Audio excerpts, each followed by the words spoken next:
Perfect. Okay. All right. Then we'll go in the... Be right back, Chris. Let's see. We're about to start up in just a moment. I'm sure there's some tricklers coming in on Cantrell right now with all that after work traffic. Yeah. Is it bad? What's it added time? I'm like, I'm looking at this right. Is it pretty stacked right now? Definitely. My apartment is just a block away, so I really don't have to incorporate that in my commute. That's good. Yeah, so That's really good. I don't experience it a whole lot, but when I do have to drive through it, I always underestimate it. So yeah, especially if people are not from this particular spot in Little Rock, they're probably like, I did not factor this one in. So.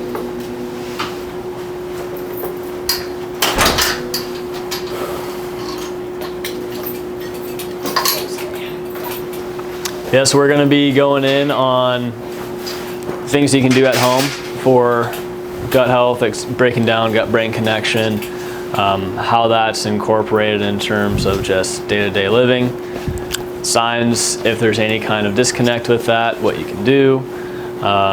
Also just explaining some studies that just supports evidence and how this stuff works. And then if there are already things that you have tried, what additional holistic things that we can do for that. Is this, are you recording it all? For us to listening back to it? So we are just having ourselves recorded in terms of just us. Yeah. Are you looking for like an audio to retake notes and stuff? Yeah, what we can do is have this, at least the video, uploaded to YouTube and stitched together and done that way. But definitely pay attention to, especially I already see some notes, potentially even on phones, but pay attention to what we say, because we're not really going to be, at least me personally, like I don't like reading off slides like a teacher back in high school. So just focus on what we say, whatever nuggets you get. If there's questions that pop up, just write them down. There will be a period afterwards to answer questions that may have arisen during it. If you have questions in the middle of it, feel free to just raise your hand too, that's fine. Yeah, that's what we're gonna go in on, so. Just make sure she's not coming in here. Okay. She's going to the salon? Or Subway? Subway. All right, right on. All right, everyone. So we're going to go ahead and get started. It always happens with workshops. What's going to happen is we're going to be up here speaking and people do trickle in. None of us can predict Cantrell traffic. I always make a joke. I was telling you all over here, I'm originally from the Midwest, and I knew I was in the South when I started seeing cows and wheelbarrows go down the road. And I was like, wow, okay, this is I was like, this is what we do. But I love it here. I'm not a native, but my family, we're looking to continue to uproot ourselves and be here for the long haul, obviously. I mean, can't just have a clinic and walk away from it. It's extremely tough. So we're both here. We're both excited to be able to do this. This is the Gut-Brain Connection Workshop. Dr. Chris and myself, we're going to be able to make that missing link and that connection between the gut and the brain. How many of you, obviously we see autoimmune disorders, IBS, fibromyalgia, fatigue, hormones, and chronic illness. How many of you know someone with, you don't have to raise your hands, but know someone with one of these conditions? Typically what happens is people are like, just one? I know someone with, all of them, or many, many different boxes checked. Chris and I were actually talking about this today. This is the first time that we've been doing workshops together. Obviously, he and I are both clinic directors in this clinic. So we were like, how about we just do workshops together? If you leave here today and don't have that connection between the gut and the brain and how it relates to these conditions, we've massively screwed up. And so we want to make sure that we're providing you all with the ability to be able to make that connection so that way you all have more information.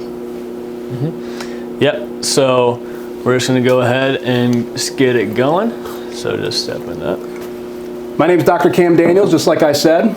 I'm a doctorate of chiropractic, okay? Now, when I say chiropractor, there's one of two things that happen. Either people are like, oh, I love my chiropractor, or people are like, oh, chiropractors, they're, quacks, witch doctors. Whichever realm you fall into, all I ask is that for the purpose of this presentation, we take the preconceived notions and set it on the floor. If you want to pick it up on your way out, that's completely fine. But doctorate of chiropractic is exactly what we specialize in. Now, there's a particular specialty of chiropractic, and that's upper cervical specific chiropractic, and that's what our specialty is, where we focus on function, not necessarily the bones, right? Not the clicking, the popping, and all that. We look at the function of the nervous system, make sure it's functioning, and then by getting it functioning, the sick get well. I'm the host of the Happier, Healthier Arkansas podcast. I'm extremely passionate about connecting people that make things happier and healthier within their lives. So that's why I posted the podcast. I was featured on Channel 7. I also presented at the Australian Spinal Research Foundation. I'm on the board for Union Rescue Mission, Habitat for Humanity. I just do collaborative events with them and stuff like that. This one was actually acquired in the past 6 months, but UAMS Pathways, UAMS reached out to me and they really wanted me to get involved with them to be able to teach children and teach them, how nervous system care works and stuff like that. So that's really cool. And then part of the International Fraternity or International Federation of Chiropractic and Organizations. But the biggest thing I want us to focus on in this slide is how do Chris and I see good results? What makes us different? What separates us? It's because we focus on this term, salutogenesis. All this means is that we look at factors that contribute to the well-being of the individual rather than the disease. So for myself, my name is Dr. Chris Brown. I'm from California. I did undergrad at UC Davis, in which case my background was neurobiology, physiology, behavior. And then I went to Life Chiropractic West out in Hayward, California. During this past year practice, I actually was international in Mexico, providing this type of care, this brain-based chiropractic, to people in Mexico who couldn't afford it for free, and saw thousands of people there. And then now I'm here in Arkansas being able to provide the same type of care. And so how our analysis is different is, in which case, similar to gut-brain connection, we're focused on brain-body connection. And we're able to actually measure that through central nervous system function tests, in which case we're actually analyzing how well the autonomic nervous system is functioning, in which case that is essential in terms of how our gut is functioning and also communicating with our brain. And so we're really going to dive in on that process as well, and how we're able to actually objectively see how well not only your brain-body connection is, but also your gut-brain connection too. These right here are just a few of the many resources that we've used to compile this presentation. Don't worry, I don't expect you to know every single one. You'll actually be getting emails of it. So if you registered for the workshop, I think all of us in here did. If you registered for the workshop, you'll actually be getting a series of emails in which these research articles will be given out. Biggest thing, 3 things that we need to understand before we move forward. People are asking, what the heck is going on? Why is it that I could sit here and then there could be someone else sitting here, same exact age, same exact gender, same exact genetic makeup, and I'm sick and the other person's not. That's the missing link that we want to understand what's going on inside of the body. Number 2, why? We get asked all the time. People sit in our chairs and they're like, Dr. Cam or Dr. Chris, why is this happening to me? So that's what we'll talk about during this presentation. The number 3, most importantly, what to do next. This right here is just the impact of autoimmune disorders that we have. Big thing here is that $100 billion a year is the economic burden that we're seeing for autoimmune disorders alone. Now there's something coming up later where that number is actually a lot bigger.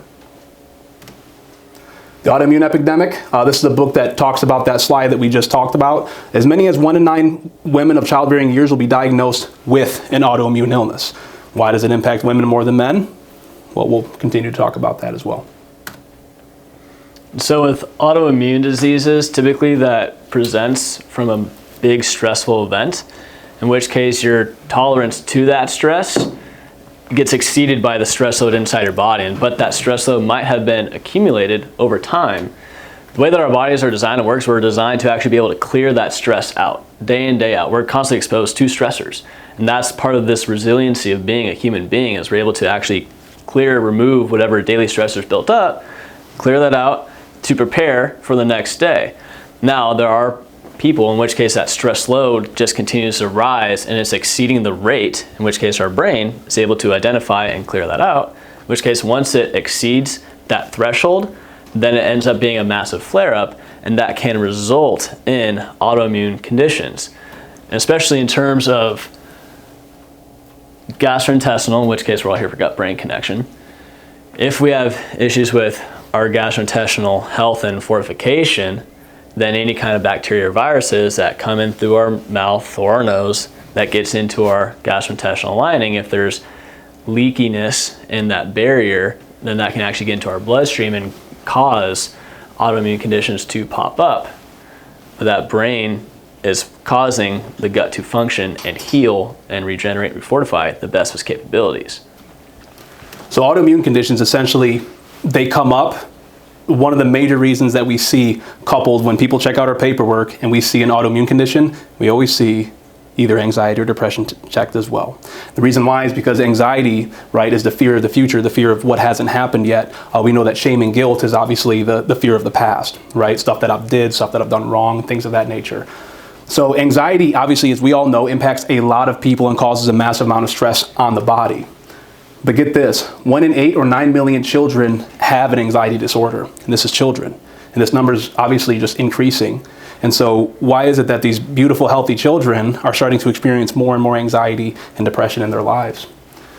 And depression is the #1 cause of disability worldwide.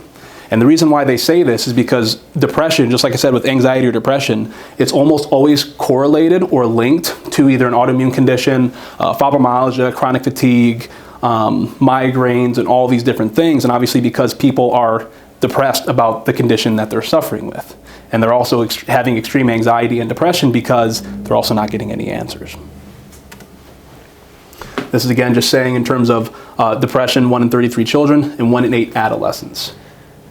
A lot of, in terms of depression, anxiety, you're probably like, why are we talking about mental health conditions when we're talking about gut health or brain health? But in terms of gut health, typically, and mental health are actually linked together.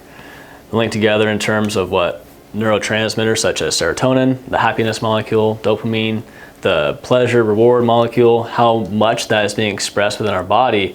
Not only does that come from our brain, but a significant amount of that comes from our gut. But if we're having a bunch of gut issues, a bunch of gut flare-ups, just like the anxiety said, we're constantly worried about a potential flare-up in the future, or we're also worried about just having it in the first place. That can have a significant impact on how well our mood is being reflected on our day-to-day life. And think about it. I mean, I used to suffer from anxiety, well before, obviously, this care. And the biggest thing that I would have when I would have an anxiety attack is that it's a whole body response, right? It's never just, I kind of have some anxiety. When you're having a major anxiety attack, it's a whole body response, and that visceral response is physiological. And that physiological mechanism is happening via the nervous system because it's all out of whack, per se. This is the impact of chronic illness. Remember the first one we talked about autoimmune? This is the impact of chronic illness.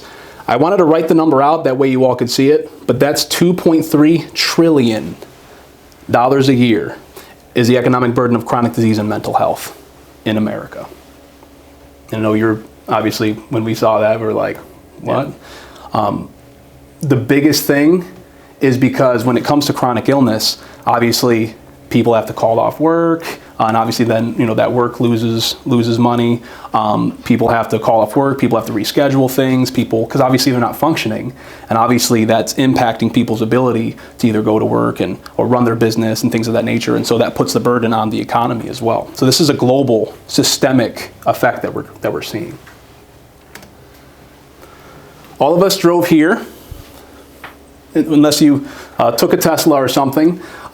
These cars don't drive themselves, correct? So how do these mechanical systems work, and what do they need to function? So let's look at this car right here. What do we need in order for a car to work? Gas. Oil. A battery. A battery. Yep. So you're ahead of the game. Parts and power, right? Same thing with our bodies, which we'll talk about in a second. But we need someone behind the wheel to take it from point A to point B. And that's where the person is. What's your name? Luke. Luke, you're crushing it. So that's where the information piece comes in. And this is just as critical because when it comes to computers, we even have them in our pockets now, it's the same exact thing. We need parts, power, and we need information. So let's look at this. What do living systems need to work properly?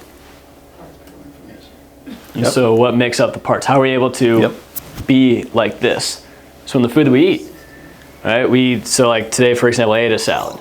But now how does a salad become a red blood cell or a heart cell or a liver cell, per se? We have to actually break that down into all of its little components, all of its building blocks, then we need to take that building block into wherever it needs to go, and that transportation is done by blood, but then we need to assemble it. We need to actually use information to make these individual parts into something useful in our body. And that information, those blueprints, is created by our brain, conducted by nerves. So we need the digestion absorption to occur adequately, but the brain is what is directing that digestion and absorption.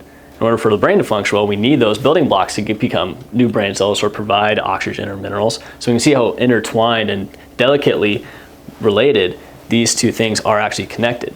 And how the nervous system literally controls every single cell, tissue, organ, and function in the entire body. You can live without a brain. There's been actually children who've been born without a brain, and they've lived for a considerable amount of time. Obviously, not as long as people typically would. But we also know that you can live without a spinal cord. That's where paraplegia, quadriplegia comes in.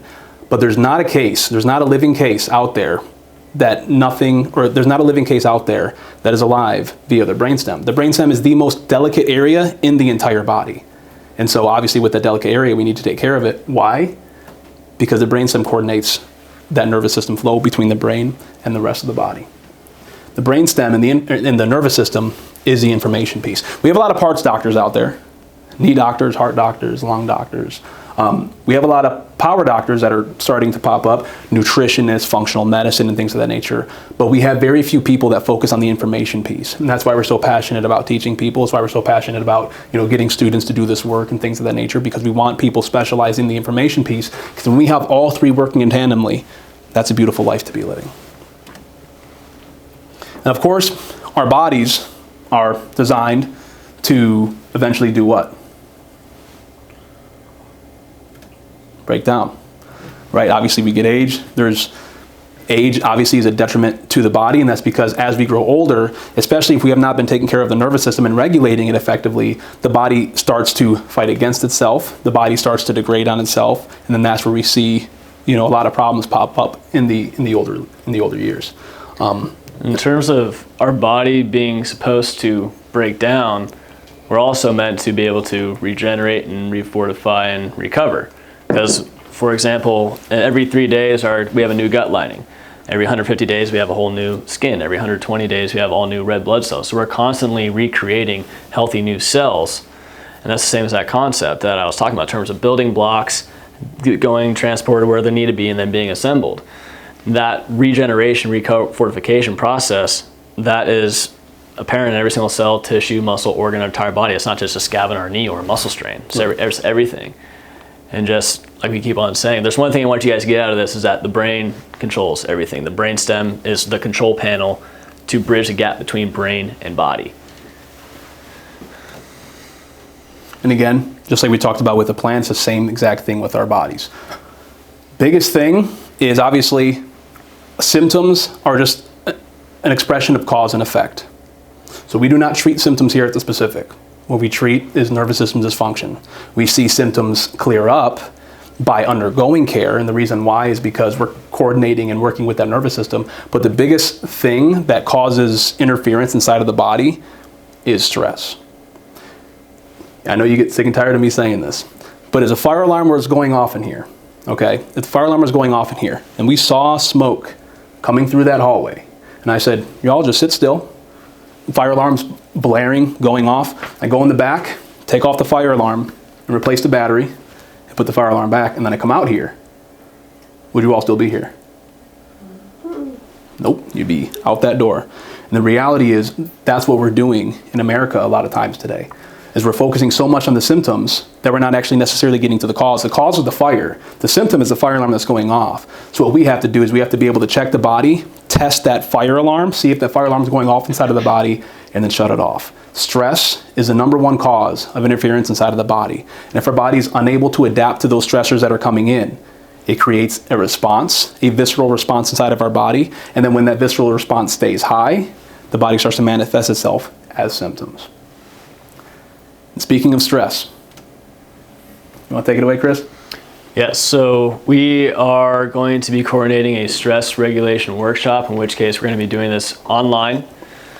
Our tentative release date is going to be mid-June, in which case we're going to be offering just 1 hour per day to teach, coach ways that you can moderate stress at home, things you can do at home that positively benefit your body, whether it be through food, whether it be on sleep, whether it be on potentially temperature, such as like cold showers or saunas, how these things benefit you, how you can do it, how you can start from ground zero and just slowly build your way up to make your body the most resilient thing that it can be, which is what it's designed to be. It's designed to be resilient and have a longevity, long, healthy, happy life.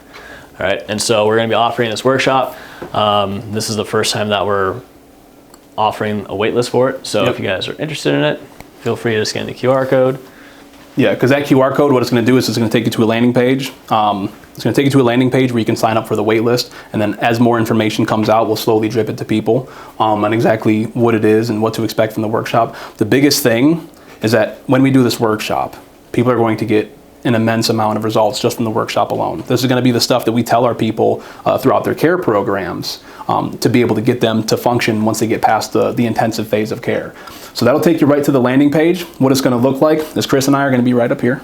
We're going to have a Zoom on us, and then every single person is going to get a link every single day. And then based on what that link is, you're going to sign in, come into the workshop, and then Chris and I, you get a full hour of us for all 5 days, Monday through Friday. And then on Saturday, for those that wanted to do the VIP, we haven't worked that out yet. But on that Saturday, what we're going to do is we're actually going to have a question and answers for people specifically in the VIP for us. Mm-hmm.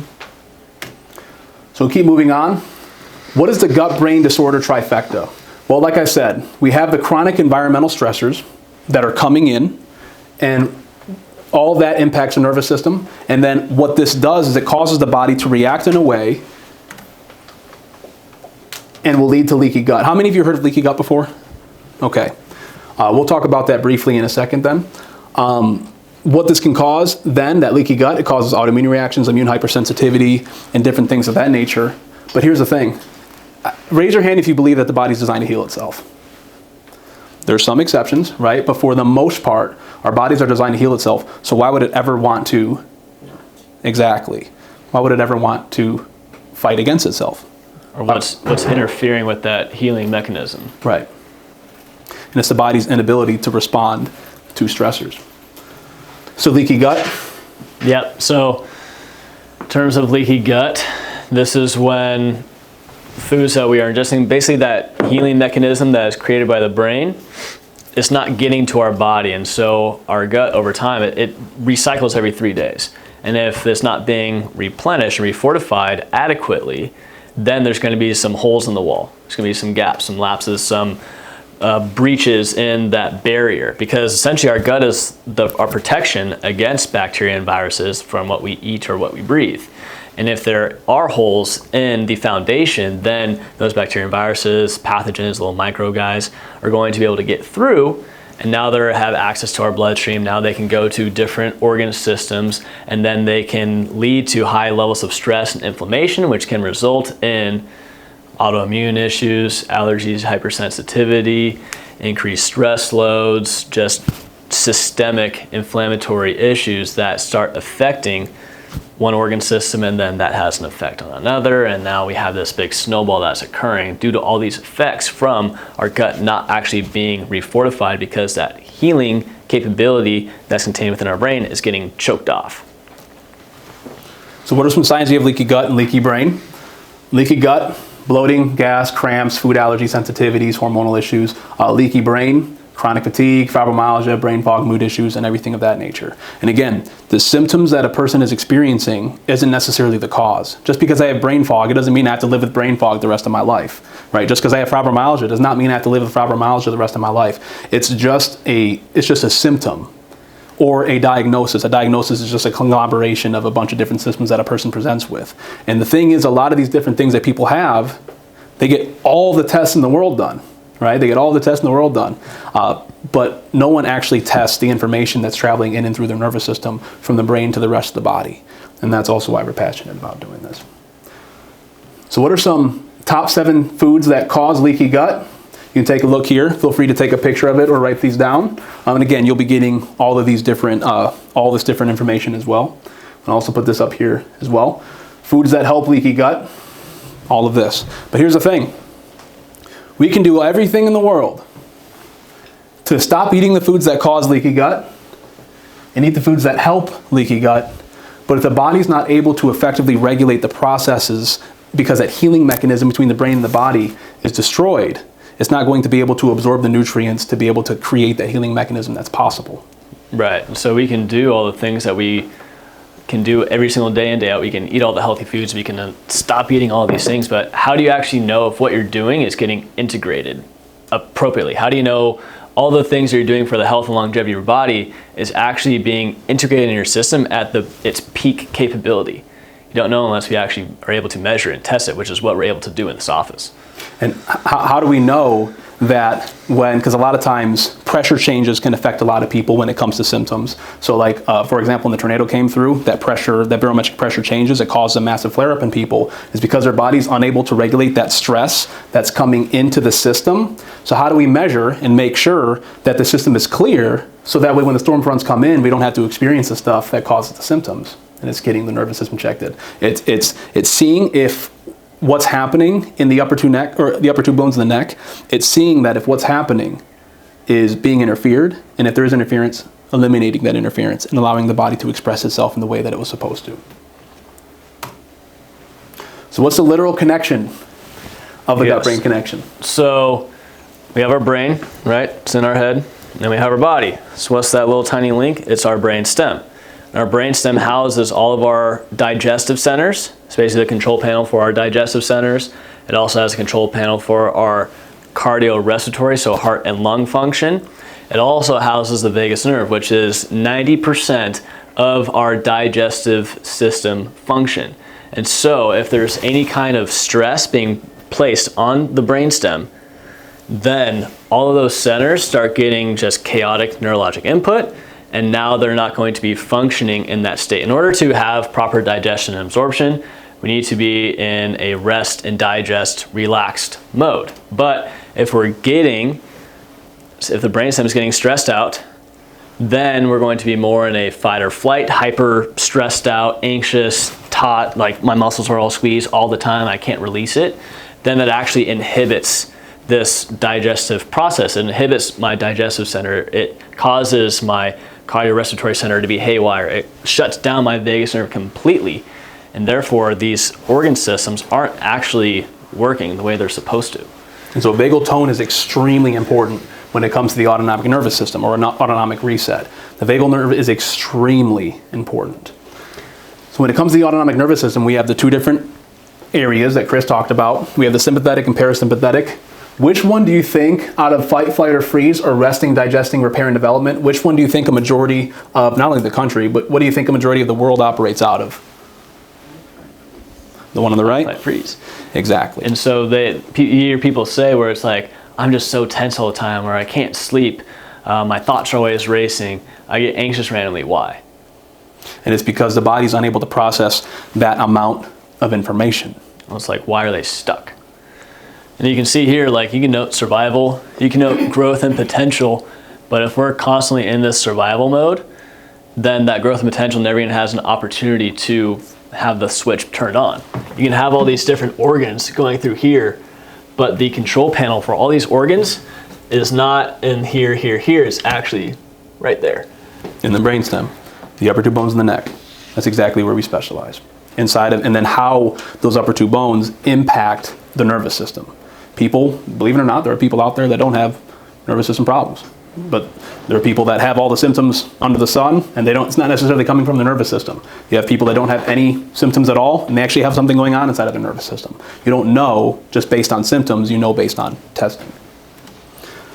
This is just a study that looks, when this one comes out on the text messages and emails, please be sure to look at this one. This one goes very, very in depth. So yeah, especially if you want to take a picture of it, go right ahead. So in terms of stress, we just mentioned that if my brainstem is getting imbalanced, chaotic, neurologic input, it's going to stress out my brainstem, which my brain then perceives that as stress as well. So all of my stress centers in my brain fire up, activate, which inhibits my centers that allow me to have logic and reason and proper executive cognitive decision making.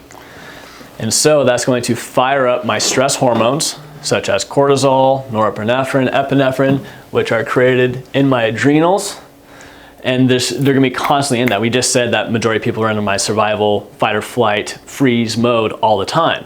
That's gonna lead to that adrenal